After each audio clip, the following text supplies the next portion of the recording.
If you're just joining me and you're new, welcome. This channel really is about everything from CPTSD and attachment to understanding things, hopefully more and more this year, around the impact of our brains, our trauma, how we're born, and what shapes us. So all forms of neurodivergence, from complex trauma to anxiety to autism, ADHD, those are going to be my goals this year. In addition to my usually regularly scheduled content, which will almost always go back to core issues around childhood and frankly, adult trauma too. So there's a lot of videos here about those topics. I'll always be making more. And right now I was thinking a lot about emotional neglect and how it's so insidious. So many of these things that are upsetting, we don't really understand why we're like this. We just know that we've always been this way. I believe that when we get to the nuances of emotional neglect, it really is about not providing something. And even on the extreme ends of raging emotional parents, they're not providing safety. They're not providing a safe, nurturing environment in which to grow and develop. So all of it to me is neglect in different ways. But I think that when we talk about the term, especially childhood emotional neglect, we're talking about the invisible pain of what parents don't do, what they don't provide, right? They don't provide validation and nurturing and security and safety, especially around emotions. Now, they might have all the boxes checked. You were fed and maybe you went to private school even, but the core of emotional availability and security did not exist. So I think that, as I said earlier, is that we often don't know why we're like this. It's just how we've always been. But the truth is, from the time we are infants, we've been learning to read facial expressions and emotions. I'm going to talk a lot about that in my course and over the next few, several videos on these topics. But how when we're wired to really scan for negativity, really any emotion, including depression, it shows in many of the research articles that we become more sensitive to those cues, right? So if you had a parent who was angry all of the time, you're going to be more sensitive to anger. The problem is you become so sensitive that even in sometimes more neutral situations, you might be anticipating anger and over-interpreting anger. For example, like, why is everyone mad at me? It's like, no one's mad at you, right? Or they were a little annoyed, but that's not the same thing as they hate you, which can be sort of how we feel about those things. So I know this was a long intro. Let's get into it. What is emotional neglect? The unknown parts of who you are look like. And maybe you don't realize this, right? So we're talking about the invisibility of not realizing, like I was saying earlier, this is how it always was. But these are the ways you respond to the world. Number one, feeling ashamed of your needy emotions. So whenever you feel a sense of vulnerability or helplessness, or really any emotion that feels strong, even anger, it can feel very shaming and you can feel embarrassed. And it's like you're out there on this island alone in these feelings, because when you felt those feelings, you had to go deal with them on your own again and again and again. No one looked at you and said, "Oh, babe, what's going on? You seem like you're sad today," or "Wow, you're really angry right now. What's happening for you?" Or "That was a big response. I'm not so sure it was about that. Is there anything else bothering you?" Right? No one asked you those questions. You were just dealing with it. I've talked about burying myself in music and records and, all these feelings, just being alone. So all of those feelings, there's like a sense of it's like that shame posture, like, oh God, I don't want to feel this. And maybe I don't want anyone else to see me feeling this. Number two, now brace yourselves for this one because it's going to sound harsh at first, but hang on, and here's why. Number two is often, although I believe many of us are so deeply feeling, it can look like a lack of empathy towards others. And it really is this. It's like this posture inside where it's not that you don't have it, but you have a defense against empathy. So that it's like you feel like, well, no one was there for me, so get over it. What's wrong with you? It's like those parents I was saying. Beneath the surface, they often have many of their own wounds, but no one saw them. So it comes across as harshness on others. And you may never say these things out loud, but you compare and contrast your traumas. You feel like, you know what, I didn't have those kind of parents or that advantage, so get over it. As if like people that have certain things don't necessarily always have as much pain as you, right? Everyone suffers in different ways.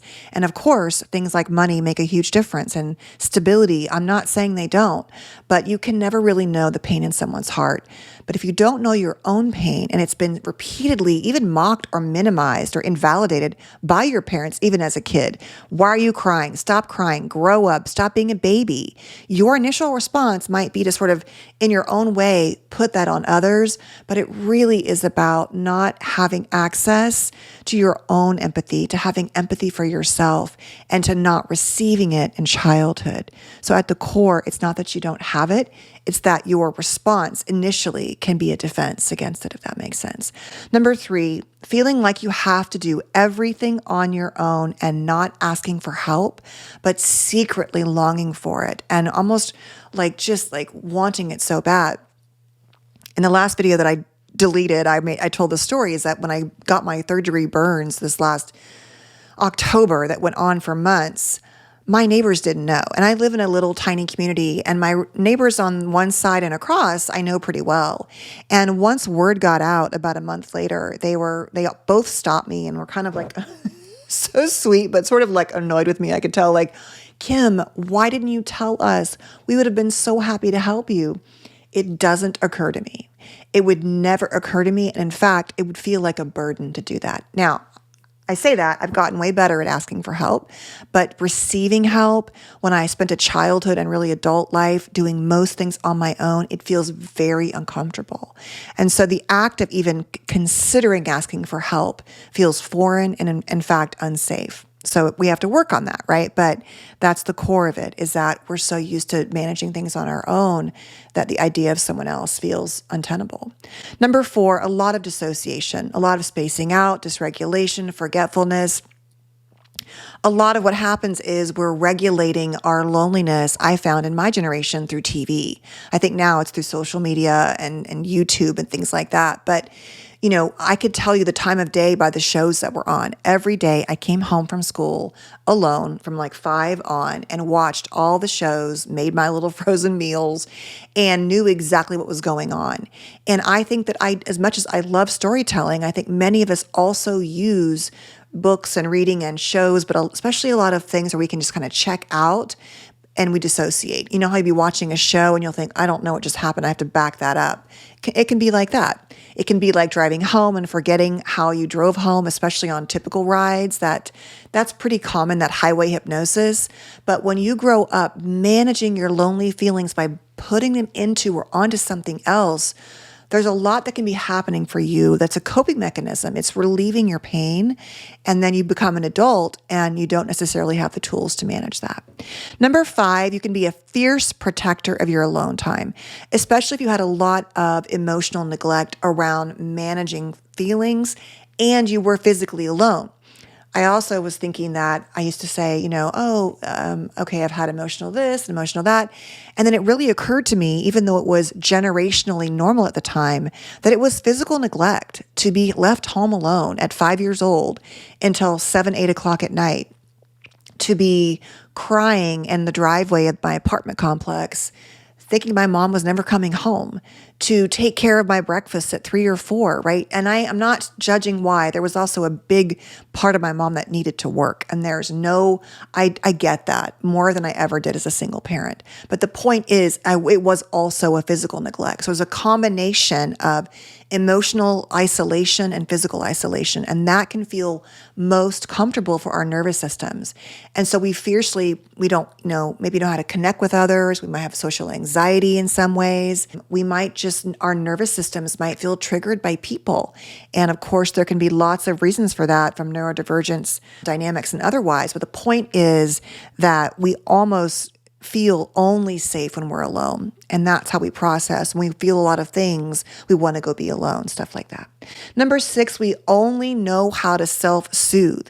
In other words, we don't know how to be co-regulated. Co-regulation implies that there's another person there, right, helping me ground and soothe and all of that. But if there was really no one there, one way or the other, even if the parent was in the house, like in the kitchen, but you were really emotionally neglected, you've learned all kinds of ways, from stimming to substances to binge watching to video game playing, whatever it is. And that's how you self-soothe. Number 7, you don't feel special, but you long to. So one of the things that I think Dan Siegel, maybe it's Stan Tatkin talks about, maybe it's Stan Tatkin in Attachment, is this concept of your parents' eyes lighting up when they see you. That not every single time, but that you feel this sense of like, oh, you're special, you're mine, I love you, right? When you walk into a room, good morning, how are you? I mean, not every day. I'm not saying that, but I'm saying generally you feel like there's something special. And in a land of emotional neglect in terms of a parenting dynamic, where again and again and again you feel, or you are, ignored, unseen, invalidated, you don't feel special. And I think this is a big part of why people long to be famous or be seen. I think it's a big part of, we all want to feel special. And I think the irony is that most really famous people will tell you that that doesn't solve that wound for them. And in fact, it can be more isolating the more famous you become, right? Which is a great irony of this world, at least we live in now.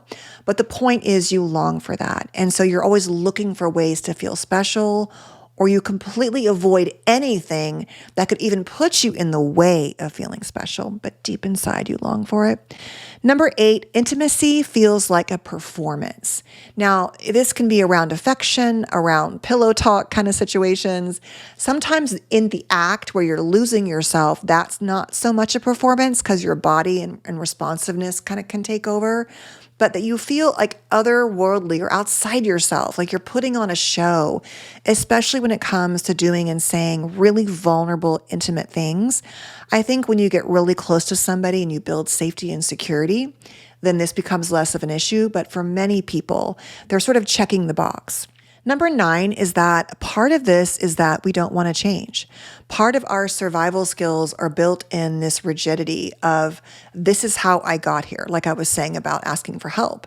And so why would I want to change that, right? So there can be this push-pull. We don't want to live in worlds of neglect, but we also only know that experience.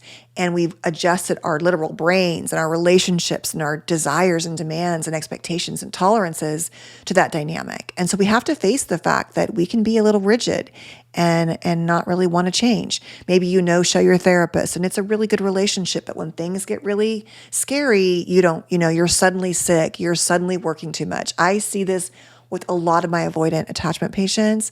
Once they start to work on things, we've been, doing the work for a while, they meet somebody and then they know we're going to talk about it. And if they're overwhelmed by it or scared, they suddenly have a last minute cancellation, which is fine. And I don't necessarily bring that up at first, but it's almost always the case. I can almost predict it. And that's okay. We just want to explore that there's a lot of fear often underneath that. And lastly, at the core, a lot of me. It's all me. Chronic self-blame, toxic shame, and self-abandonment. So it really is that thing where we talk so much about when parents are not available consistently or are unsafe consistently, especially, we start to believe that deep inside there's something wrong with us, but we have no language for it. It really is, once again, that shame. You look at even animals, when you yell at your dog and they kind of do that, that's what's happening. None of us feel good. And when you get that one way or another from abuse, neglect, invalidation, mocking, rage, you deep inside often feel that there is something wrong with you. And I think that for many of us, this is the core of the work, is unpacking that we've blamed ourselves and set up our lives in a way that reinforces that belief system. So that was it. That's it. I hope you found this helpful. I moved my mic again today. I didn't feel like making the back look cutesy because I didn't want to mess with Coco, but I really appreciate you so much. I hope you find this helpful. I hope you will know that you are literally nowhere near alone in these experiences, and that just because all these things happen to you, I don't think there's a promise of like you can get over everything and just like live your greatest life. I think people that say that are trying to sell you things. But I also believe that we can do work and make shifts little by little, day by day, year by year, that can truly impact the quality of our lives, our health, our relationships, all of those things that truly matter, So anyway, I'll say bye now from me and Coco. Have a beautiful day. Take good care, and I'll see you soon.